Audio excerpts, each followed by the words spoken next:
धामोडी येथील नागरिक दर्यापूर येथील पशुधन विकास कार्यावर येऊन धडकल्याने ही बाब उघडकीस आली। सविस्तर वृत्त अशी की तालुक्यातील धामोडी येथे गेल्या 2 दिवसापासून 3 वर्ष आतील जनावर फर्या रोगाची लागण झाल्याने त्यामध्ये अनेक लहान वासरे दगावले। मात्र औषध उपचार होत नसल्याने अधिक जनावरे दगावल्याची शक्यता नाकारता येत नाही। यामुळे पशुधन विकास विभागाचा भोंगळ कारभार चव्हाट्यावर आला असल्याचे चित्र सध्या दिसत आहे। दर्यापूर तालुका अंतर्गत पशुधन विभागात 10 सेंटर कार्यरत असून त्यामधील 8 ठिकाणी डॉक्टर सहाय्यक पशुधन विकास अधिकारी नसल्याचे उघडकीस आले। पशुधन विकास विभागात डॉक्टर नसल्याने या फर्या रोगाची लागण संपूर्ण तालुक्यात जर झाली तर शेकडो लहान जनावरे दगावू शकतात।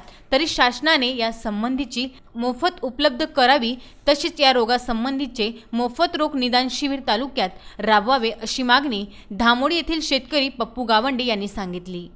आमच्या इथं 2 दिवसापासून एक टांग्याचा रोग आलेला आहे। आम्ही वारंवार सरकारीमध्ये डॉक्टर लोकांना फोन लावतो, पण हे डॉक्टर लोक कोणतेही ऑब्जेक्शन न घेता आमचे ढोरं मरून राहिले। आज सकाळी आम्ही 8 वाजता सरकारी डॉक्टरमध्ये सरकारी दवाखान्यात इथं दर्यापूर इथे जाऊन यायला म्हटलं आमच्या इथं ढोरं पहा किती मरण पावले।